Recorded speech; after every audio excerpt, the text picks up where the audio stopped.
You know, Friday's dismal jobs report made it pretty clear there won't be any dramatic change in the economy before the midterm elections next month. And both parties seem pretty committed to their talking points between now and the voting. But our next guest, Robert Reich, argues that the roots of our current economic crisis are deep. The ramifications could play out for decades. And he offers solutions that many will call radical. It's all in a new book called Aftershock, The Next Economy and America's Future. It's great to see you again. Good to see you, George. Bob. And, you know, we've been dealing with this crisis for at least 2 years now, going back to 2008. But you argue that its roots actually go back at least 30 years. Yes. In fact, 30 years ago, the typical male worker in this country was earning just about what the typical male worker is earning today, if you consider inflation. Flat. Absolutely flat. And, you know, typical families, beginning in the 70s and 80s, mothers, women went into paid work, and then everybody worked longer hours in the 90s.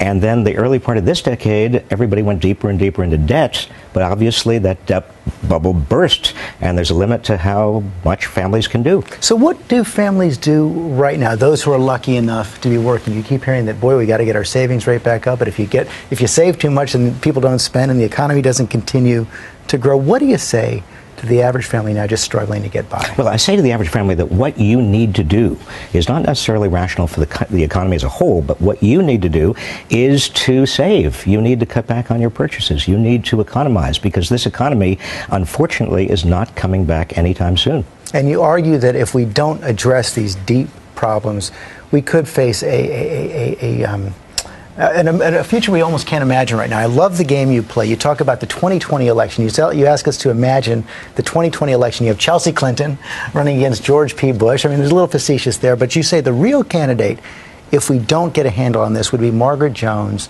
the candidate of the Independence Party, which would be isolationist, anti-trade, anti-immigration, and would likely cause a collapse of the economy. Yeah, George, what I argue in the book, and the argument is really to people who are very well off today, is that you will be better off if you have a smaller share of a rapidly growing economy that produces a positive politics than if you have, as you do now, a large share of an economy that is really anemic and that is producing a very negative, angry politics. But your solutions go right into the teeth of the Tea Party. You call for what, a 55% income tax rate on the top 1%. You say Medicare for everyone. I can hear the commercials right now. You also want a carbon tax. I mean, they'll say this is exactly the problem with what's happening now. More government, more tax. No, actually, I come out in favor of lower taxes for the vast majority of people, and in fact, wage subsidies for most Americans, and free higher public education, and a lot of things that we can, as a country, do. The problem is that we are so skewed in terms of wealth and income and power right now in favor of people at the top that we can't do it. And George, when I say these things, you know, a lot of people accuse me of being a class warrior, but really, I'm a class warrior, W-O-R-R-I-E-R. Just worry. This is historic. I mean, we haven't had this degree of concentrated income and wealth in this country since 1928. And you know what happened in 1929. I mean, the Great Depression was directly the result of the middle class not having enough purchasing power to keep the economy going. We're back there again, I'm afraid. I also love how you ask people to take responsibility for themselves, and this fascinating idea of more cooperatives. Well, I think that in terms of what people can do themselves, people can form cooperatives. They can work with other people. They don't have to necessarily wait until they get the job or the old job back. I make a very important point for people, that they shouldn't take it personally. I meet all over the country people who have lost their jobs, and they say, "What did I do wrong?"